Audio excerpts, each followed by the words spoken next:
tema da palavra hoje é o galardão.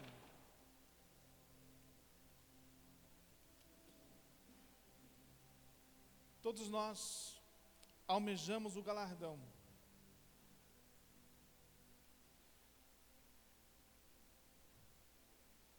Semana passada nós falamos o tema de volta para casa, do Pai. E para nós voltarmos para a casa do Pai, nós falamos sobre a obediência, de buscar as coisas do céu e não as coisas da terra. Amém, irmãos? Colossenses capítulo 3, verso 1, 1 e 2 até o 4. E hoje nós vamos falar também na carta aos Colossenses, no capítulo 1 agora, no verso 3. Mas antes de começar a ler, eu quero passar essa informação para os irmãos desta carta aos Colossos, que Paulo escreve. Colossos é uma pequena cidade, numa província da Ásia, a cerca de 160 quilômetros de Éfeso. A igreja de Colosso era numa casa. A igreja de Colosso era numa casa de Filemon. Quem está aí? Essa igreja, essa casa, onde que começou a igreja dos Colossenses, foi no ano de 52 e 55, com a vida de Epáfras, que foi ministrado por Paulo em Éfeso. E logo em seguida, em 55, Epáfras, que era discípulo de Paulo, que foi gerado, que nasceu com Paulo, aprendeu acerca do Evangelho de Cristo, da graça, ele saiu de Éfeso, e saiu e foi para Colossos, a 160 quilômetros. E lá em Colossos, ele implantou a igreja dos Colossenses. E aí, quando Paulo estava na prisão, em Roma, na primeira prisão de Paulo, ele escreve a carta aos Efésios, ao Filemon, que é Filipenses, e aos Colossenses, a igreja de Colosso. Quem está entendendo isso? Isso é para você entender o que é uma carta. Agora nós vamos tratar do que ele disse nessa carta, e o que ele disse isso há 1958 anos atrás. Quem está aí? Ele escreveu essa carta há 1958 anos, à igreja de Colosso. E nós vamos tratar essa carta hoje aqui, trazendo esta carta uma realidade para a nossa vida, hoje, no dia 7/7/2019. Amém ou não amém, irmãos? 1 Colossenses capítulo 3. Ele diz: graças damos a Deus, Pai nosso Senhor Jesus Cristo, orando sempre por vós. Porquanto ouvimos da vossa fé em Cristo Jesus, e do amor que tendes para com os santos. Ele estava escrevendo essa carta à igreja, e o presbítero dessa igreja, o pastor dessa igreja era Epáfras. Só para vocês entenderem, ele estava escrevendo essa carta para a igreja, endereçada para o pastor da igreja, o Epáfras, aquele que se converteu. Ele diz: por causa da esperança que vos está revelada nos céus, por causa da esperança que vos está reservada nos céus. Qual é a esperança? O galardão, da qual já antes ouvistes pela palavra da verdade do Evangelho.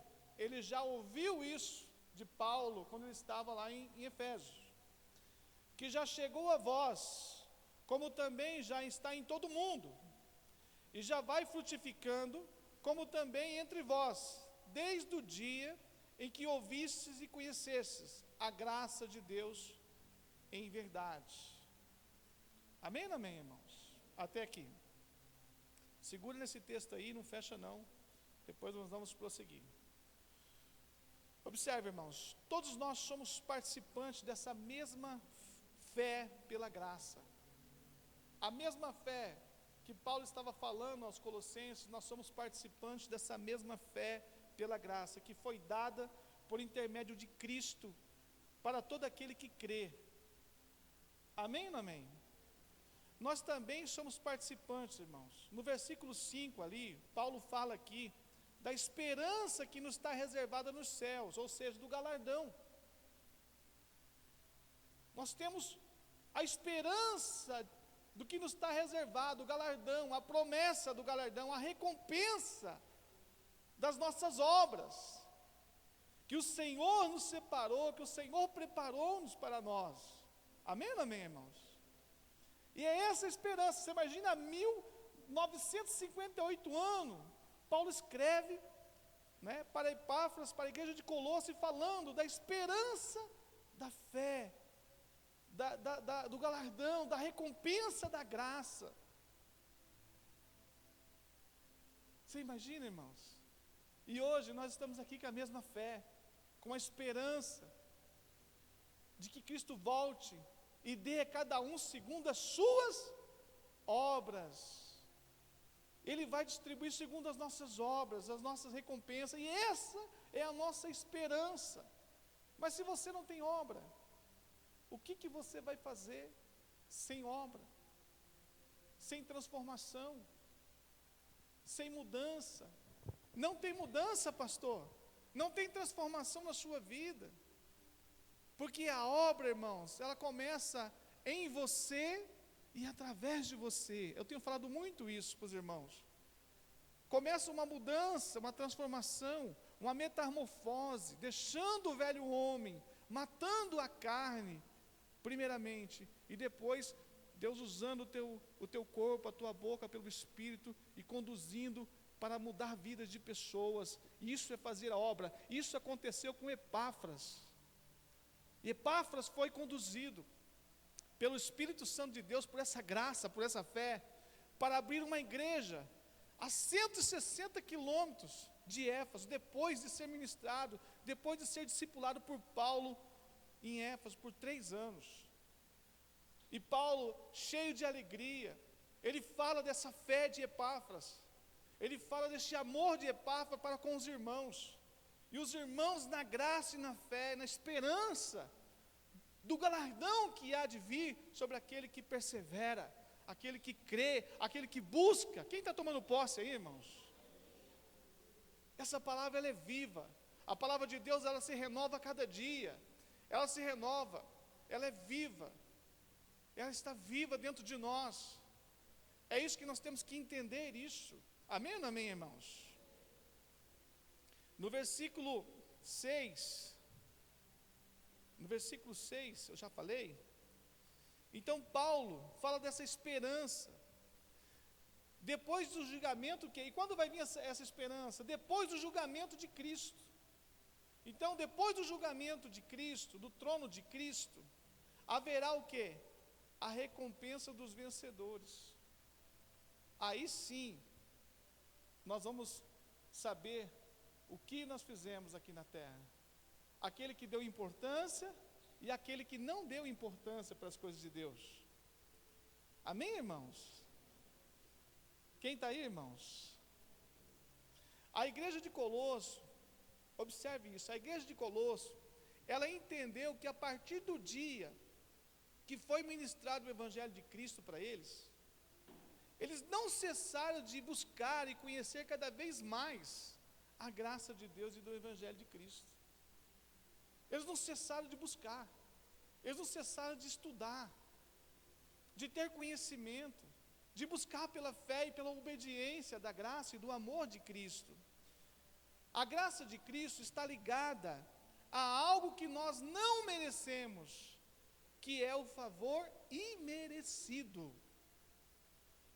Mas o Senhor nos dá a graça liberadamente pela fé e pela obediência.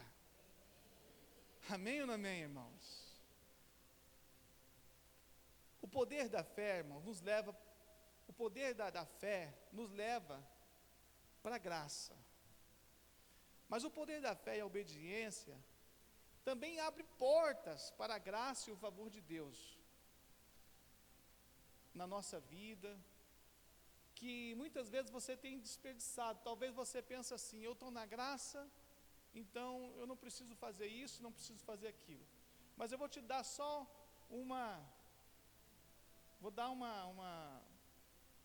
mostrar para você aqui o que é graça, o que nos dá, o que a graça nos faz pela fé e o que a graça nos faz. Vou dar um exemplo aqui para os irmãos. O que a graça faz pela fé e o que a graça nos faz pela obediência, pela fé e obediência. Porque são duas coisas diferentes. O que a graça faz pela fé? A graça faz pela fé. A salvação sua é pela fé. Amém ou não amém? É pela obediência? Não. A salvação é pela fé. Amém ou não amém? Não é pela obediência. A cura é pela obediência? Sim ou não? Não, é pela fé. O milagre que você recebe instantâneo assim, ó, ele é pela fé? É pela obediência? Não, é pela fé. A saúde que você tem uma saúde de ferro, você clama por aquela saúde ali que você tem, né? É pela fé que você tem ou é pela obediência? Pela fé. A prosperidade é pela fé e obediência, sim ou não? Está vendo a diferença agora? A prosperidade é pela fé e obediência. A restauração do homem velho, da mulher velha, é pela fé e pela obediência, sim ou não? Sim ou não, irmãos? A graça é pela fé e a obediência. Amém ou não amém, irmãos? Favor imerecido. Nossa, que alto que está lá, né? Nossa, estão arrebentando mesmo lá, né? É. Todas essas coisas, irmãos, que eu disse aqui, nós podemos ver um exemplo, que nem tudo é pela fé, e nem tudo é só pela fé, e nem tudo é só pela fé e obediência. Nós temos que entender isso. Sem obediência, irmãos, nós não voltamos para casa. Sem obediência, nós não vamos ver a Deus. Eu tenho fé, você não vai ver Deus por causa da sua fé. Agora, se você tem a fé e a obediência, você vai ver a Deus, porque você vai reinar com Cristo. Amém, irmãos? Aleluia, você tem que entender isso. Isso tem que entrar dentro do teu coração. Não basta você ter fé. Em algumas coisas na sua vida tem que ter fé e obediência, para que a sua vida seja longa, seja próspera, seja abençoada, você seja um homem transformado. A sua vida tem que ser uma vida santa, uma vida diante do Senhor, diante dos homens também, irmãos. Não é só você ser santo na igreja, mas você tem que ser santo em todo lugar que você estiver. Amém ou não amém, irmãos? Vamos continuar o texto de Colossenses capítulo 1, versículo 7. No versículo 7 ele continua. Olha o que ele diz: como aprendestes de Epáfras, olha o que Paulo está dizendo, como aprendestes de Epáfras, e falando para a igreja, nosso amado conservo, que para vós é um fiel ministro de Cristo. O que é o ministro de Cristo? Um pastor, o qual nos declarou também o vosso amor no Espírito.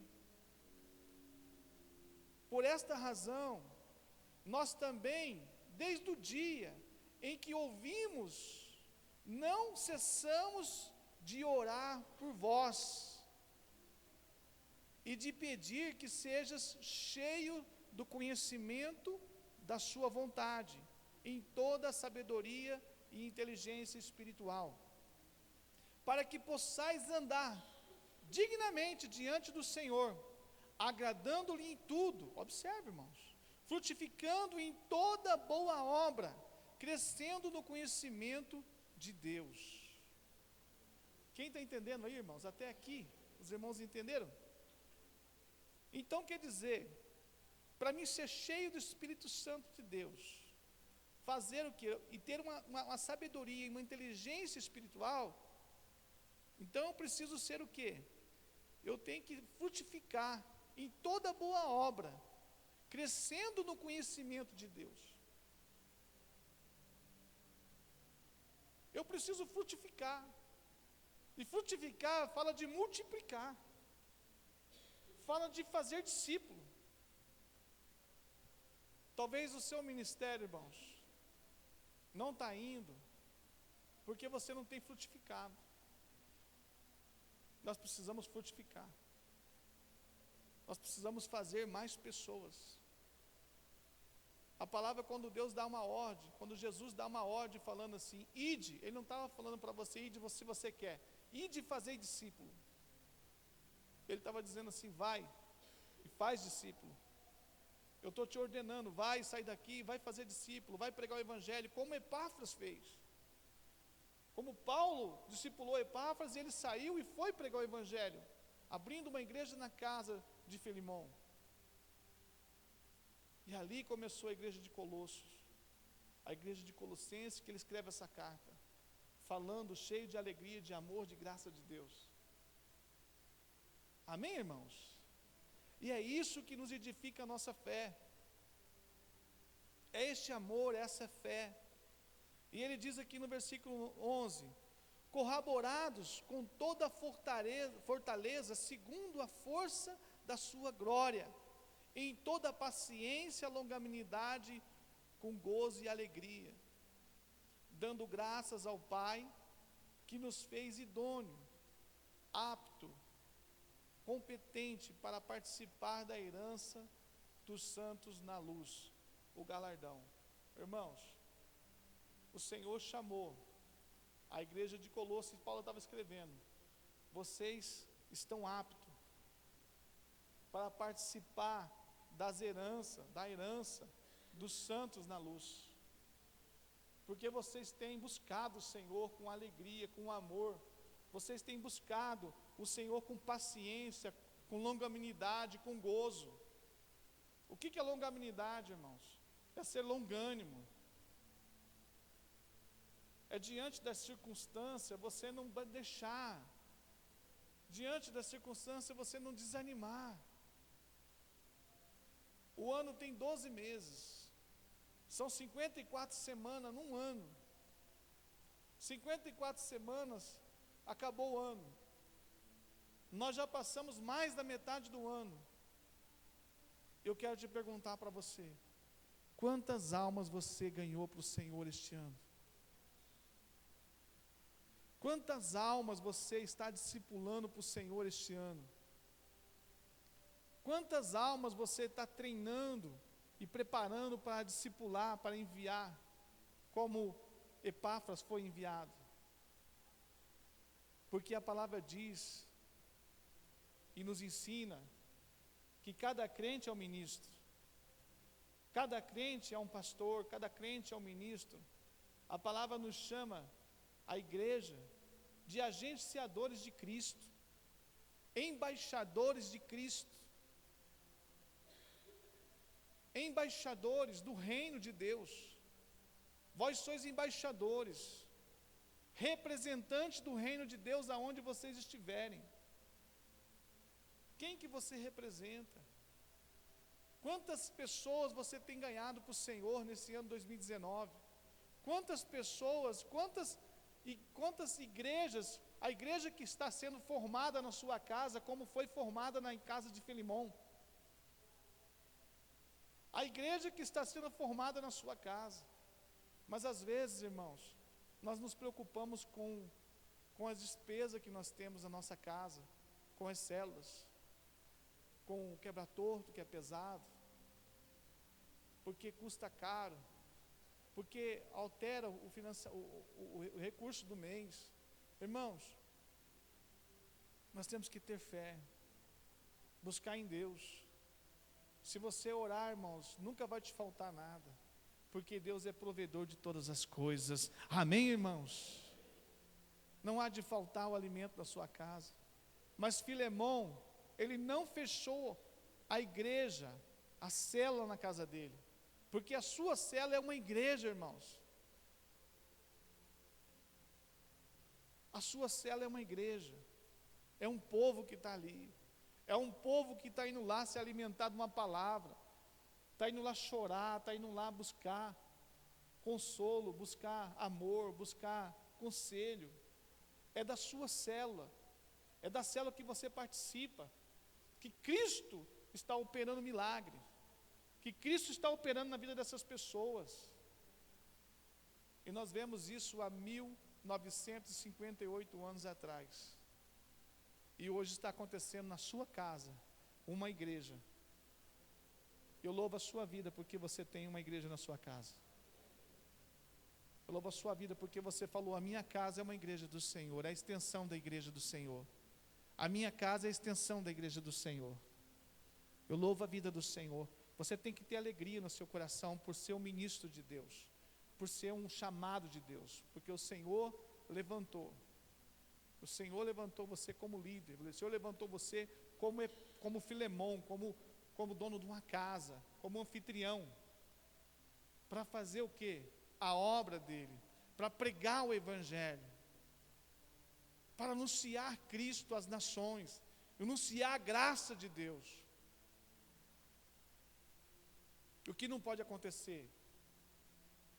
A nossa igreja virar um mecanismo. Vamos fazer célula para poder cumprir um propósito, para cumprir a tabela, vamos dizer assim. Não, irmãos, nós temos que angarar vidas.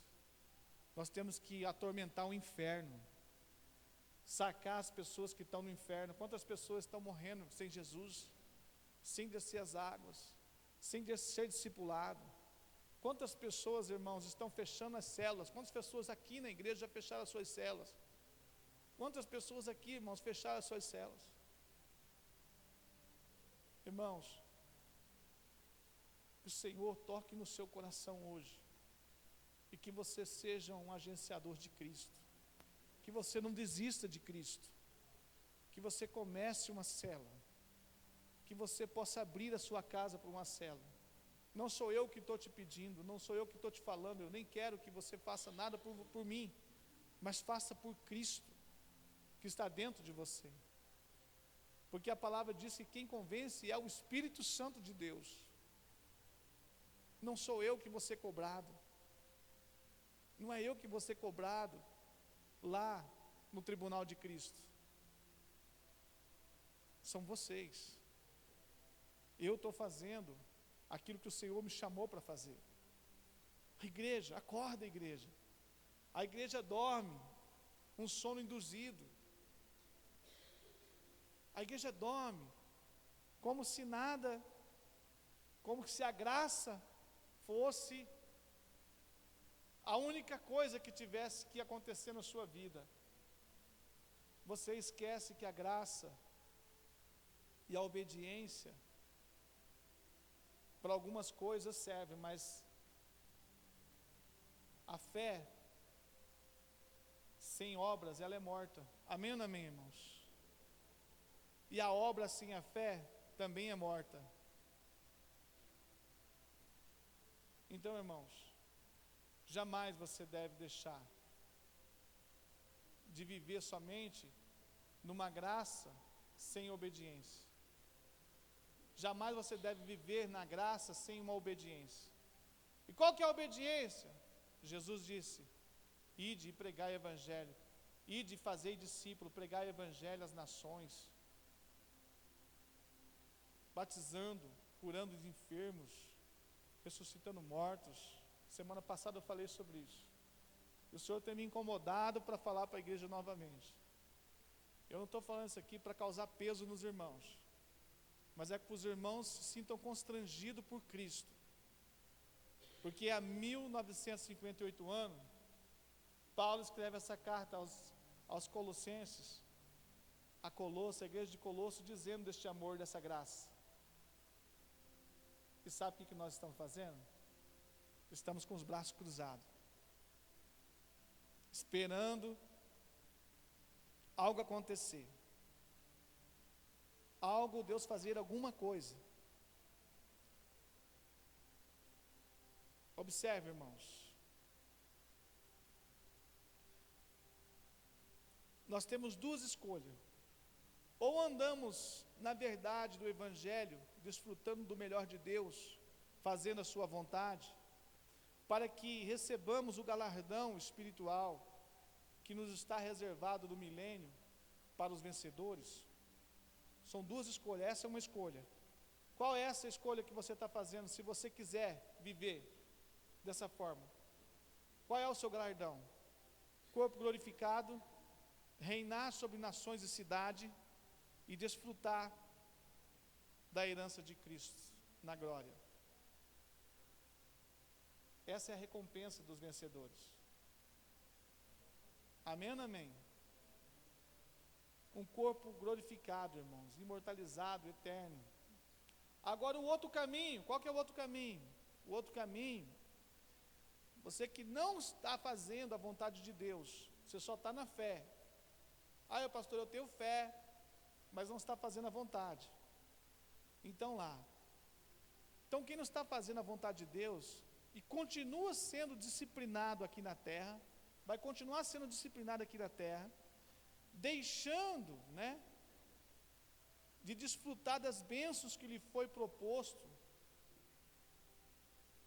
a nós vivermos aqui na terra, e também no milênio. Porque se você não for reinar, você vai ser disciplinado. Quem está aí, irmãos? Quem está entendendo até aqui? Pastor, então como que eu conquisto o reino? Vou falar para você como que você conquista o reino. Observe, o reino é conquistado pelo esforço. Está lá em Mateus capítulo 11, no verso 12. Pode projetar para mim aí, Wesley. O esforço é a nossa transformação, de negar a si mesmo, matando a nossa carne, as obras da carne, que está lá em Gálatas capítulo 5, verso 19. Então, quando o crente, ele deixa de praticar o pecado, a graça torna-se um acidente na vida dele. Então, a obra da carne está morta. Essa é a primeira fase para conquistar o reino. A segunda fase para conquistar o reino é a obediência, é a fé e a obediência na palavra de Deus. É deixar o Espírito Santo governar a sua vida, ou seja, ele vai dirigir o seu corpo de forma que muitas vezes, presta bem atenção nisso, ele vai dirigir o seu corpo de forma que muitas vezes ele vai te levar em lugares que você não quer ir. E ele vai pedir para você fazer coisas que você não quer fazer. E é por esse motivo, irmãos, que precisamos matar a nossa carne para fazer a vontade dele. Porque se nós não matarmos a nossa carne, nós não vamos fazer o que ele quer que a gente faça, o que ele quer que nós façamos. Nós não vamos fazer. Nós não vamos ir nos lugares que ele quer que nós vamos. Nós não vamos fazer aquilo que ele disse que é para fazer. Por quê, pastor? Porque a carne não deixa. Porque a carne não me leva lá. Quem está entendendo o que eu estou dizendo, irmãos?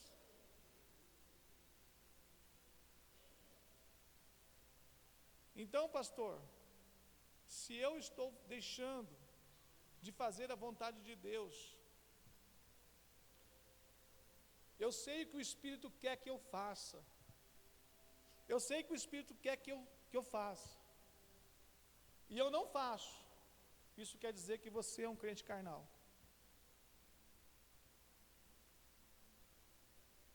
Quem está aí? Você precisa de evolução espiritual. Você precisa de inteligência espiritual, de amor, de fé. Aquilo que ele está falando ali, que Paulo fala aos Colossenses, buscando a inteligência, buscando a longanimidade, buscando o amor, buscando a plenitude de Deus. para fazer a vontade de Deus. Vamos voltar lá para vocês verem.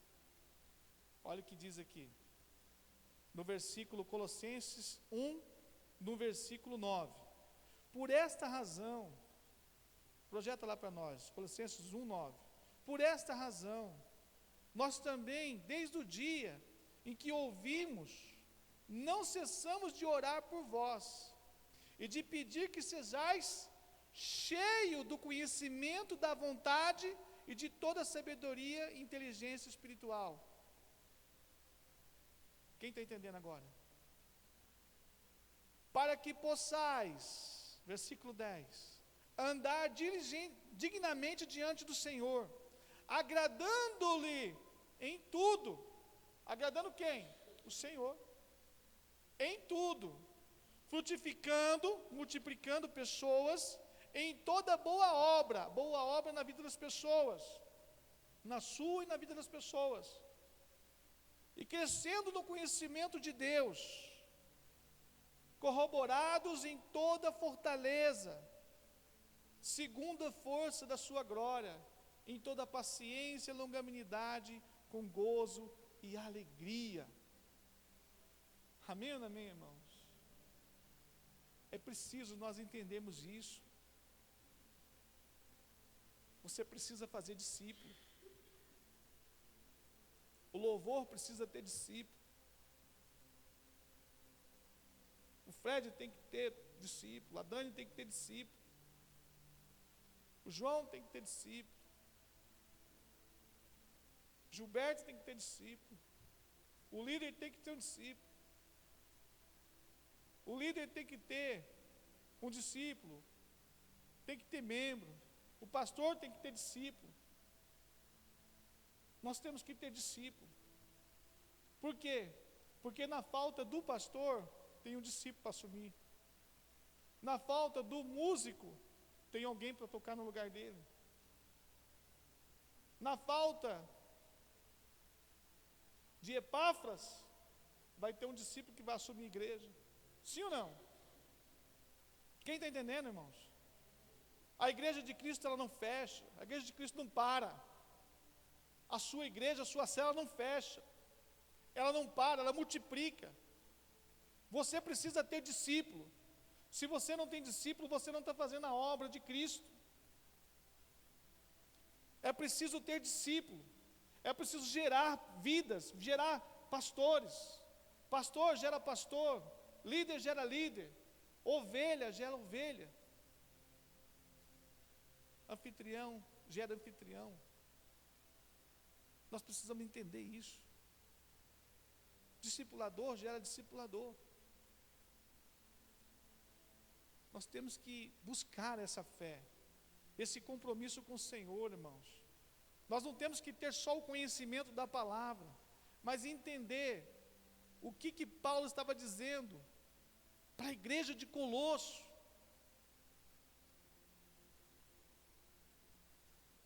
Afirmando para eles que eles estavam vivendo este amor. Mas os séculos se passaram e a igreja se corrompeu. 1958 anos se passou e a igreja se corrompeu. Que igreja? A nossa. A igreja nossa se enfraqueceu. Os irmãos não conseguem mais abrir mão de uma vida carnal para poder viver uma vida espiritual. Eu falei semana passada, nós estamos voltando para casa, que nós temos que buscar as coisas que são do céu, não as coisas que são da terra. Mas muitos insistem em buscar as coisas da terra. Jesus disse: não vos preocupeis com o que comer, o que vestir. Não ajunteis tesouro na terra, que a traça, a ferrugem come. Amém ou não amém, irmãos? Estou sozinho aqui, irmãos? Não juntei tesouro na terra, mas juntei tesouro no céu. Porque ele diz: buscai as coisas do céu. E é do céu, nós estamos indo para lá, irmãos. É para lá que nós estamos indo. Nós estamos voltando.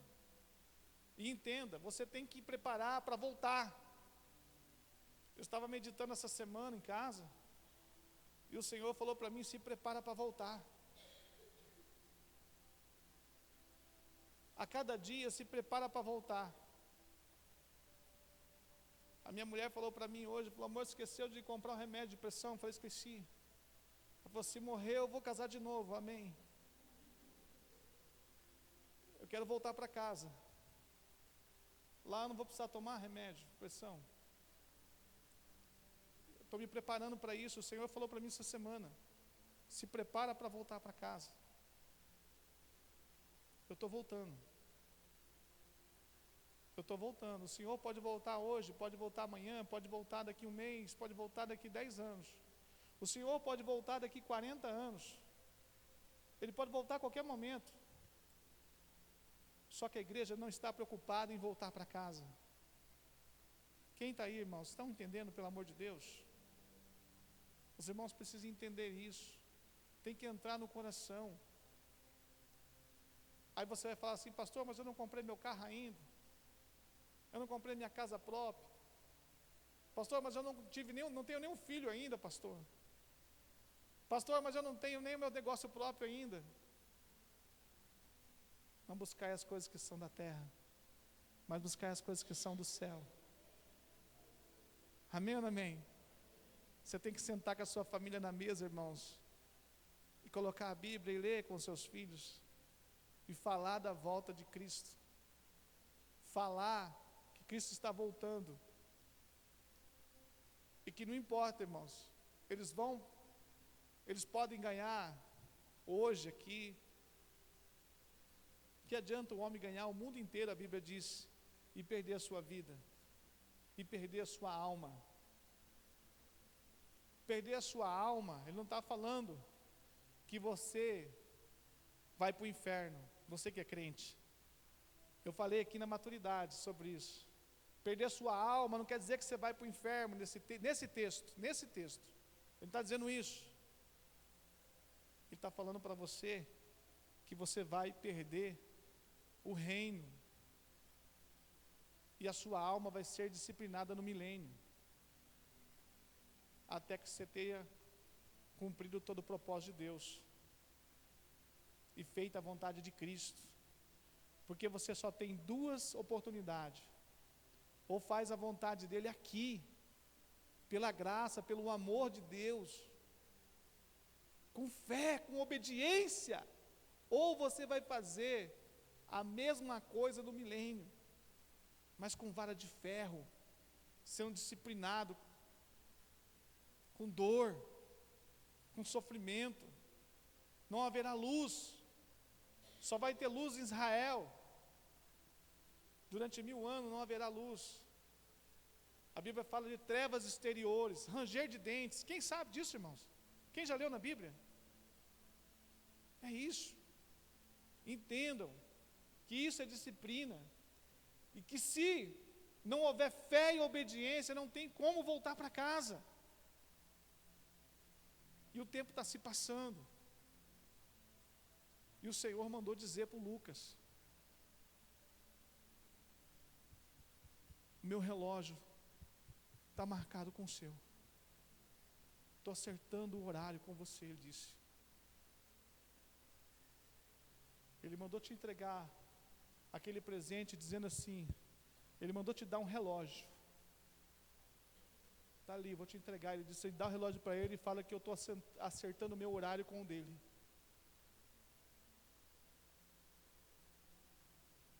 E eu sou obediente, irmãos.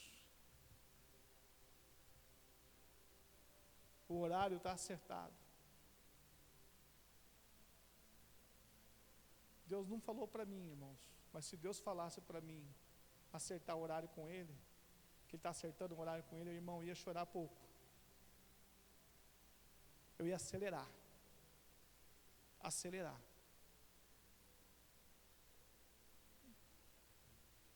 Deus está acertando o relógio. Eu digo para a igreja: Deus está acertando o relógio com a igreja. Quantos dizem amém aí? Deus está acertando o relógio com você, igreja, hoje. Você não pode mais ficar do jeito que você está. a igreja precisa reagir. A igreja precisa sair da onde você está e começar a andar na fé e na obediência de Cristo. Deixar essa carnalidade de crente carnal, de viver uma vida carnal, de entender as coisas espiritual. E olhar, começar a olhar, e tudo você vê o Espírito. Você vê o mover do Espírito, você olha nas coisas e fala, isso aí é Deus. É Deus fazendo. É Deus movendo. Entendam isso, irmãos. Jesus está voltando. Não tem dia e não tem hora, a palavra diz. A qualquer momento. Muitos vão ser surpreendidos de uma hora para outra.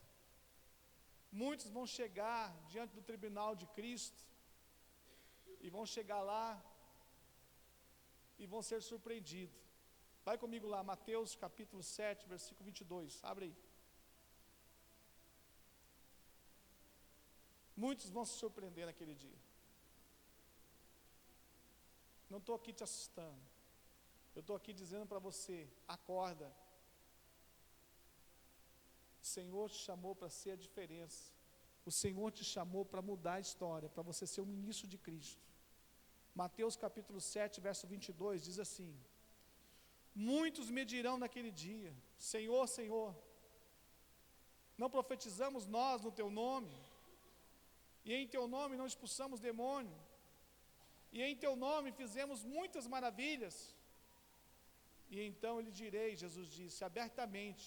Abertamente quer dizer, diante do povo, diante de todo mundo, do trono. Nunca vos conheci, apartai-vos de mim, vós praticais iniquidade. Iniquidade é você conhecer a palavra de Deus e viver na carne. Quem está aí, irmãos? Iniquidade é você conhecer a palavra de Deus e viver uma vida carnal. Nós estamos voltando para casa. A qualquer momento você pode ir. A vida é um sopro. Você já foi. E aí?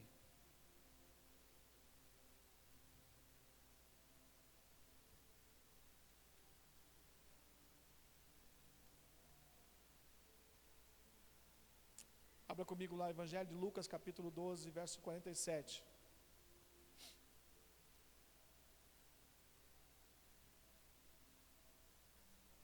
Lucas 12, verso 47, diz assim: e o servo que soube a vontade do seu senhor, e não se aprontou, e nem fez conforme a sua vontade, será castigado com muitos açoites. No milênio, isso aqui.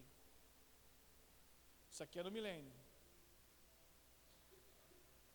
Mas o que não soube e fez coisas dignas de açoite, ou seja, aquele que mora lá no alagado, no Amazônia, no meio da floresta, que não tem evangelismo lá, não tem nada, que ele não conhece a palavra. Porque não é vocês aqui que conhecem a palavra. É quem realmente não conhece mesmo. Aquele que é ignorante, que não sabe nada. Mas ele crê em Cristo, esse vai ser salvo. Mas vai levar poucos açoites, mas vai ser salvo. Quem mora lá no alagado, irmão, lá na Amazônia, no meio do mato, lá não tem nada lá. Não é vocês. Não é nós que estamos aqui em Cascavel, no meio de toda a informação. Então observe. Mas os que não soube fazer, não soube, e fez coisas dignas de açoite, com poucos açoites será castigado. E a quem muito foi dado, muito será exigido. E a quem muito foi confiado, muito mais será requerido, cobrado. Esse texto aqui ele está falando desse castigo que vai acontecer, da vara de ferro que vai acontecer pela desobediência no milênio, para quem não cumpriu a vontade de Deus. Tudo que foi dado e confiado aqui na terra, aqui no versículo 48, Deus te deu para você bens, Deus te deu para você filhos, Deus te deu para você faculdade, inteligência, empresa, Deus te deu para você riqueza. Tudo isso vai ser cobrado de você no milênio, na disciplina. Quem está entendendo agora esse texto? Quem está entendendo agora esse texto, irmão? Esta é a revelação desse texto. Ele te deu aqui, vai ser cobrado muito mais lá. Ah, mas Deus é misericordioso, pastor. Sim, agora. Porque agora é o tempo da misericórdia de Deus, agora é graça, é favor de Deus sobre a sua vida. Mas no milênio será castigo, será vara de ferro, será correção. E detalhe, tudo que você não cumpriu aqui, você vai ter que cumprir lá 2 ou 3 ou 4, 5 vezes mais.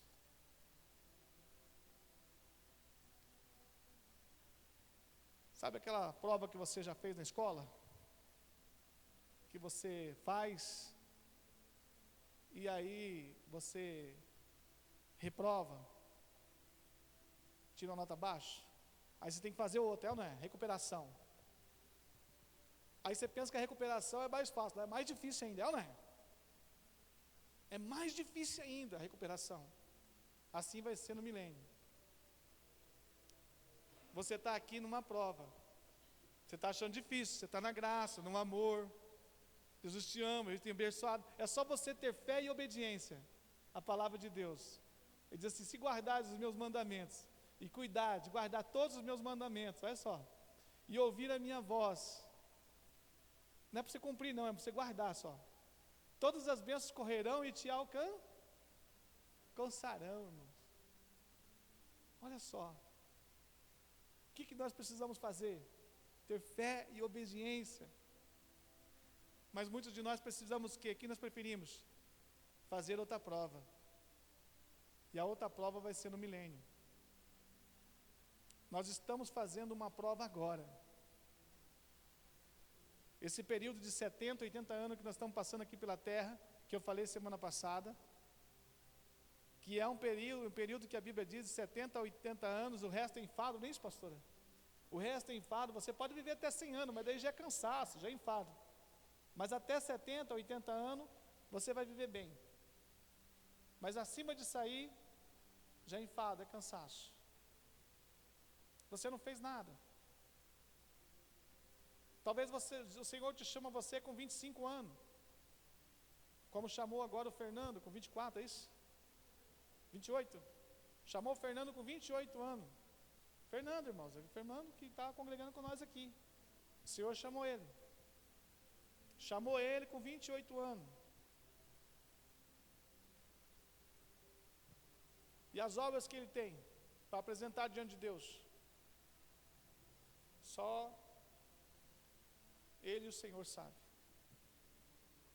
Ah, Senhor, pastor, mas naquele dia, não vai demorar não, irmãos. O Fernando acabou de entrar lá no tempo Kairos. Ele já está na fila para o arrebatamento. Perdão, pelo julgamento. Nós estamos aqui, temos algum tempo ainda para a volta de Cristo. Ou você ir ser chamado de volta para casa. E entrar na fila também. Lá, a Bíblia fala lá em Pedro, 1 Pedro, que um dia,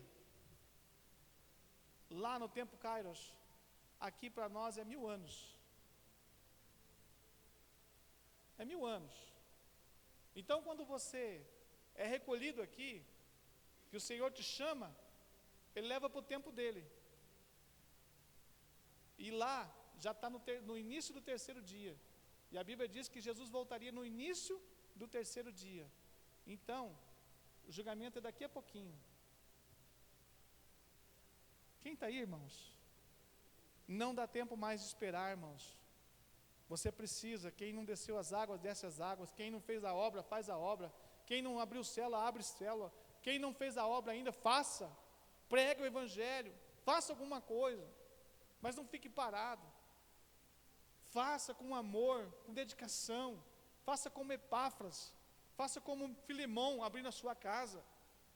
Faça como esses homens de Deus, que foram discipulados, que não mediram esforços, que não importava o que eles estavam vivendo, mas estavam pregando Cristo, o amor de Deus, Cristo e fé, com amor e com diligência,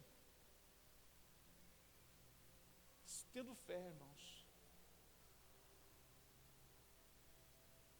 Não faça nada forçado, não faça nada para o pastor, faça para o Senhor.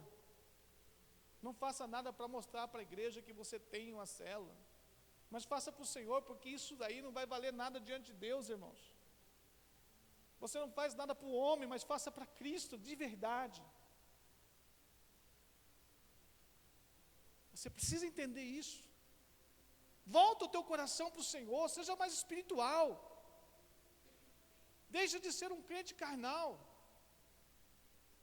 Volta o teu coração para o Senhor, entenda que o Senhor, Ele clama para que você volte a Ele. Amém ou não amém, irmãos? 2 Coríntios capítulo 5, verso 10, diz assim, abre comigo lá, irmãos. 2 Coríntios capítulo 5, verso 10, mais uns 40 minutos eu estou terminando. Olha aí, o Senhor diz, porque todos devemos comparecer ante o tribunal de Cristo. Está aí sim ou não? Todos devemos comparecer ante o tribunal de Cristo, para que cada um receba segundo o que tiver feito por meio deste corpo, ou bem ou mal.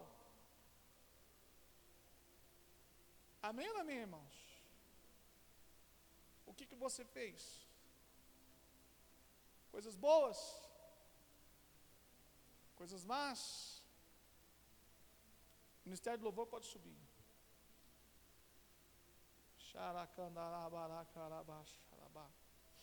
O Senhor diz, Apocalipse, vamos lá, Apocalipse capítulo 2, verso 26. Vamos lá para Apocalipse. Olha para mim, eu quero te passar um manto para você, olha para mim.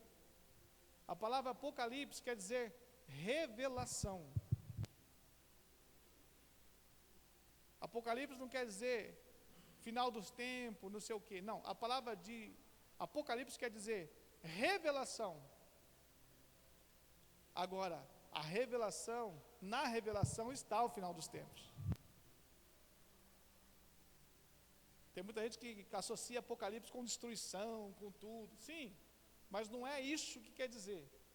Mas quer dizer a palavra no hebraico revelação. Então seria o livro que mais nós deveríamos estudar, seria o livro de Apocalipse. Um livro da revelação. E é o que menos a gente estuda. Mas olha o que o Senhor diz aqui em Apocalipse capítulo 2, no verso 26. Ao que vencer e guardar até o fim as minhas obras. Essas obras aqui é a obra em você e através de você. Amém, irmãos? Eu lhe darei poder sobre nações. 27. Com a vara de ferro, a disciplina dura, as regerá, e serão quebradas como vasos de oleiro, como também recebi de meu Pai. 28. Dar-lhe-ei a estrela da manhã. A estrela da manhã é Cristo. Tá? A estrela da manhã é Cristo. Ele diz, dar-lhe-ei a estrela da manhã. No versículo 29. Quem tem ouvidos, ouça o que o Espírito diz à igreja. Todo mundo ouviu? E ele diz assim: quem tem ouvidos, ouça. Ouça o que o Espírito diz à igreja. O Senhor está dizendo para você, querido, ouça isso. Ouça tudo que foi ministrado hoje. Muda a sua história. Muda a sua vida. A palavra do Senhor diz em Lucas capítulo 12, verso 43, diz assim, não precisa abrir, mas olha para mim, diz assim: bem-aventurado aquele servo em quem o Senhor, quando vier, achar fazendo assim. Em verdade vos digo, que sobre todos os seus bens o porá. Achar fazendo assim como? Fazendo a obra. Amém, amém. Irmãos, eu falei da maturidade, e eu disse, nós temos que guardar até o fim. Nós temos que, ele diz assim, ao vencedor, e guardar até o fim as minhas obras. As obras não param.